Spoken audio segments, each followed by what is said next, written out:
Hello दोस्तों, स्वागत है आपका द नॉलेज पॉइंट में। तो दोस्तों, वन रक्षक का मेडिकल कैसे होता है, ये वीडियो आज इस बारे में है क्योंकि वन रक्षक का फिज़िकल ख़त्म हो चुका है धीरे धीरे। तो बाकी जितने भी कैंडिडेट सेलेक्टेड हुए हैं फिज़िकल में, उनको अब मेडिकल का इंतज़ार है। तो मेडिकल कैसे होता है, कब होता है, क्या क्या करना पड़ता है, इसके बारे में मैं ये वीडियो लेके आया हूँ। तो मैं आपको एक बार बता दूं कि जो मेडिकल है वन रक्षक का, तो उसमें क्या क्या मेज़र किया जाता है। हाइट लिया जाता है, ठीक है, फ्लैट फुट लिया जाता है, नौकनी, आँख, दांत, ये सारी की सारी चीज़ें। तो स्टार्ट करेंगे सबसे पहले। अगर मेडिकल आपको देने जाना है, ठीक है, तो मेडिकल का अभी डेट अनाउंस नहीं हुआ है। जब अनाउंस होगा तो मेडिकल देने आपको जाना होगा। या फिर ये फॉरेस्ट गार्ड है, ये इसमें मेडिकल उतना मायने नहीं रखता है। इसमें आपको या तो बोल दिया या तो बुलाया जाएगा मेडिकल के लिए एग्ज़ाम सेंटर पे आने के लिए, या तो आपको बोल दिया जाएगा कि आपको कहीं से अपना मेडिकल सर्टिफिकेट आपको किसी अस्पताल से, ठीक है, किसी ज़िला अस्पताल से आपको एक मेडिकल सर्टिफिकेट बनवा लेना होगा। ठीक, फिर उसको ले जाके वहाँ पे आपको सेंटर पे शो करना होगा, ठीक है। तो फिर वहाँ से आपका अप्रूवल हो जाएगा। ठीक, जो ये मेडिकल सेंटर आपको बना के देगा आपका मेडिकल सर्टिफिकेट, उस सर्टिफिकेट पे दो चीज़ें मेंशन की होंगी, फिट या अनफिट। ठीक है, अगर आप फिट पाए जाते हैं तो आपको भर्ती कर लिया जाएगा, अगर आप अनफिट पाए जाते हैं तो आपको भर्ती नहीं किया जाएगा। ठीक है, बस इतनी सी चीज़ें हैं। तो आपको समझ में आया क्या होगा। अगर मेडिकल के बारे में आप ज़्यादा परेशान हैं तो आपको ज़्यादा परेशानी लेने की कोई ज़रूरत नहीं है। आपको सिर्फ करना इतना है कि जब आपका मेडिकल का डेट आएगा तो उसके साथ आपको एक इंस्ट्रक्शन मिलेगा कि आपको मेडिकल के लिए क्या करना है। ठीक है, अगर ये ज़िला अस्पताल वाली बात होती है तो ज़िला अस्पताल से आपको जाना है, एक मेडिकल बनवा लेना है। ठीक, मेडिकल बनवाने के बाद आपको उसको वहाँ से अपना मेडिकल ले लेंगे और लेके जहाँ पे बुलाया जाएगा वहाँ पे आपको चले जाना है और वहाँ पे सबमिट कर देना है। ठीक है, अब बात करते हैं मेडिकल होता कैसे है, होगा क्या उसमें। ठीक है, तो मेडिकल में आपका क्या क्या चीज़ चेक किया जाएगा, किस किस चीज़ों को लेके आपको सावधानी बरतनी है और किस किस चीज़ों को आपको अपने हिसाब से मेज़र कर लेना है। ठीक, तो यहाँ पे इतनी सारी चीज़ें मैंने आपको बताई है। इसके बाद मैं बताता हूँ कि हाइट और चेस्ट की बात की जाए तो हाइट और चेस्ट आपका फिजिकल में ही नापा जा चुका है, जिसमें जनरल, ओबीसी और एससी को 168 सेंटीमीटर हाइट मांगा गया था और एसटी को 160 सेंटीमीटर। वहीं पे चेस्ट 79 से 84 सेंटीमीटर आपका मांगा गया था और एसटी में 84 - 2 यानी कि 82 यानी कि 82 सेंटीमीटर आपका चेस्ट मांगा गया था। और गर्ल्स के लिए हाइट क्राइटेरिया इतना है और वेट क्राइटेरिया इतना है। ठीक है, तो ये सब आपका फिजिकल में हो चुका है। उसके बाद फ्लैट फुट, आपके अंदर फ्लैट फुट नहीं होना चाहिए। फ्लैट फुट का मतलब क्या होता है, यहाँ पे आप इमेज में देख सकते हैं। ये फ्लैट फुट एक तरफ जो लेफ़्ट साइड में दिखाया जा रहा है वो एक नॉर्मल फुट है, जो राइट साइड में दिखाया जा रहा है वो एक फ्लैट फुट है।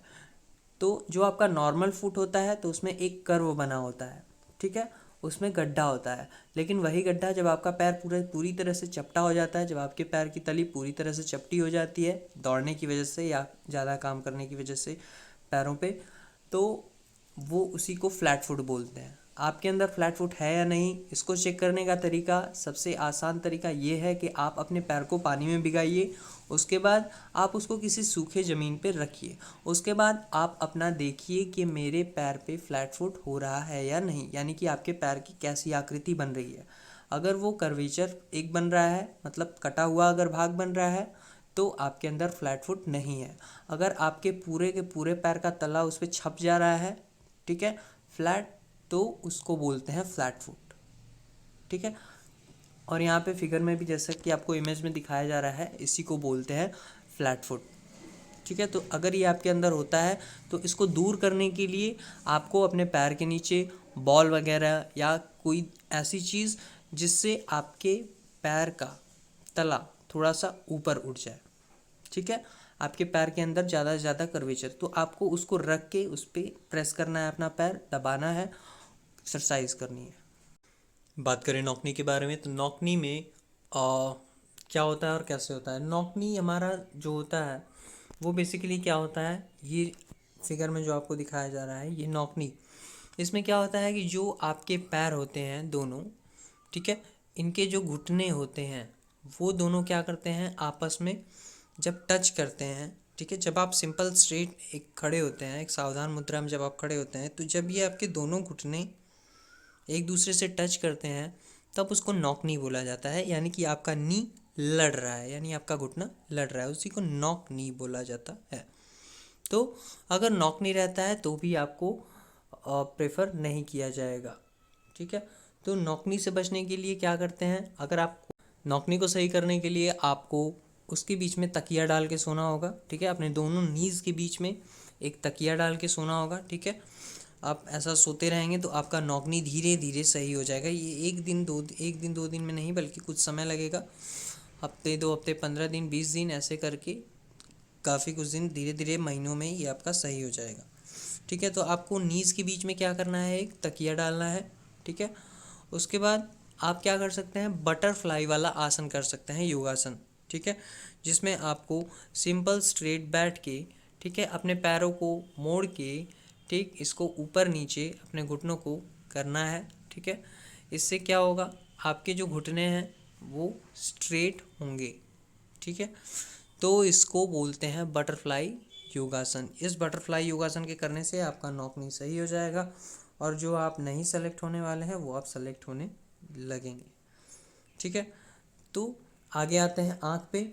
आँखें सबसे ज़्यादा ज़रूरी है आपके लिए, क्योंकि एक वन रक्षक की निगाहें चीता की तरह होनी चाहिए, एक बाज की तरह तेज होनी चाहिए। वो दूर से किसी शिकारी को या फिर किसी अन्य गतिविधि को उसको देखने आना चाहिए, इसलिए आपकी आंखें एकदम सही सलामत होनी चाहिए, ठीक है।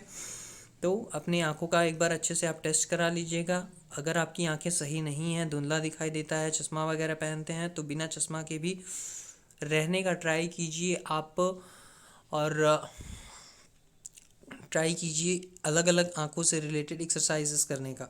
आँखों से रिलेटेड एक्सरसाइजेस में क्या है कि आपको क्या कर लेना है, अपने रूम में बैठना है या फिर कहीं बाहर बैठना है। मतलब अगर आप रूम में बैठे हैं तो क्या कीजिए, पहले आप उसके एक कोने को देखिए, फिर दूसरे कोने को देखिए, फिर तीसरे कोने को देखिए नीचे वाले, फिर चौथे कोने को देखिए, फिर वैसे ही करके आपको क्लॉकवाइज में एक बार ऐसे करके 10 रिपीटेशन लगभग करना है। फिर उसके बाद क्लॉकवाइज करने के बाद आपको एंटी क्लॉकवाइज करना है, ठीक है, एंटी क्लॉकवाइज, ठीक। एक बार आपको एंटी क्लॉकवाइज देखना है, यानी कि पहले इसको इसको इसको और इसको, ठीक। और फिर उसके बाद और आंखों की एक्सरसाइजेस, आप एक बेंच पे या किसी चेयर पे बैठिए, ठीक है। आप अपने हाथ में लीजिए एक पेंसिल, ठीक, या पेन कुछ भी लीजिए। तो पहले अपनी आंखों से आप उस पर देखिए, ठीक। फिर उसके बाद अपना फोकस हटा के किसी दूर पेड़ पौधे को या किसी वस्तु को देखिए, ठीक। ऐसे करने से क्या होगा, आपका फोकस बढ़ेगा। एक बार आपको अपनी पेंसिल पे फोकस करके देखना है, ठीक, कुछ सेकंड के लिए, मतलब 5 से 10 सेकंड के लिए उस पर फोकस कीजिए। फिर अपना फोकस शिफ्ट करके एक दूर वाले पेड़ पे देखिए या फिर किसी दूर की जगह पे आप देखिए। दोनों एक्सरसाइजेज आपको समझ में आई तो इससे आपका क्या होगा, आँख सही हो जाएगा, ठीक। आपका जो देखने की क्षमता है वो बढ़ेगी। दांत का कोई विशेष रोल नहीं है, अगर आपके दांत पूरी तरह से बैठे हुए हैं, अच्छे सेट हैं, तो दांत भी सही है आपका। बाकी के मेडिकल में जो कुछ भी जानकारी है आप हमारे कमेंट सेक्शन में पूछ सकते हैं, मैं आपको उसका रिप्लाई कर दूंगा।